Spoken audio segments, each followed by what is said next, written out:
Bonjour, bienvenue à Taverny. Taverny nous donne une nouvelle fois encore rendez-vous avec son histoire. Une histoire riche de plus de 1200 ans. Aujourd'hui, un nouveau chapitre. Un chapitre consacré à l'histoire de la chapelle de Rohan-Chabot. Alors, le mois dernier, j'avais fait l'évocation du portrait de la marquise de Maillé, qui est enterrée dans cette chapelle aux côtés de sa fille. Alors, c'est un monument historique, classé monument historique, et donc qui se trouve donc sur l'emplacement d'un ancien prieuré, qui, ce dernier, était devenu maison d'école communale. En 1846, cette maison fut démolie pour faire place à une chapelle funéraire. Cette chapelle de style néogothique abrite donc la sépulture de la famille des Rohan-Chabot, mais il faut savoir que c'était déjà un lieu de sépulture de la famille Terray de Morel, dont la marquise de Maillé descend directement et qui est rattaché à la famille Rohan des Malais, dont l'un de ses membres a été maire de la commune de Taverny.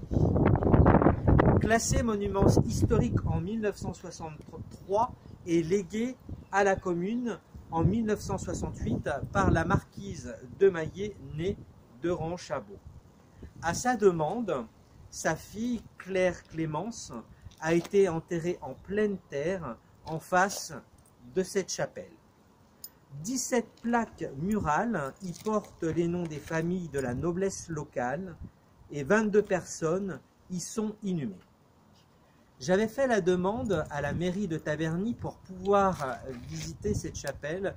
Je n'ai pas eu la possibilité d'avoir une réponse de leur part, donc malheureusement nous ne pourrons pas la visiter à l'intérieur, mais ce que nous pouvons retenir de la description architecturale de cette chapelle, c'est que à l'intérieur se trouve une voûte en berceau brisé, une baie brisée percée dans le chevet, avec 2 lancelles sous quadrilobe.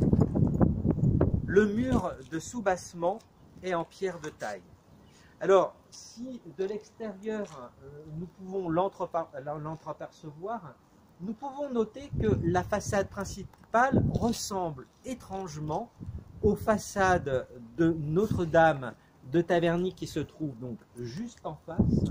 Et nous voyons, avec le style gothique, qu'il y a des reprises de cette église.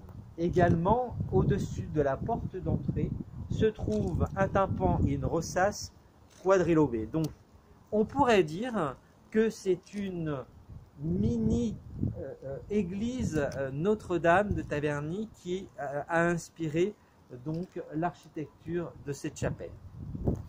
Je vous donne rendez-vous le mois prochain, alors pour l'évocation d'une des personnalités les plus importantes de Taverny qui a été bienfaitrice de notre commune, à savoir Lady Ashburton.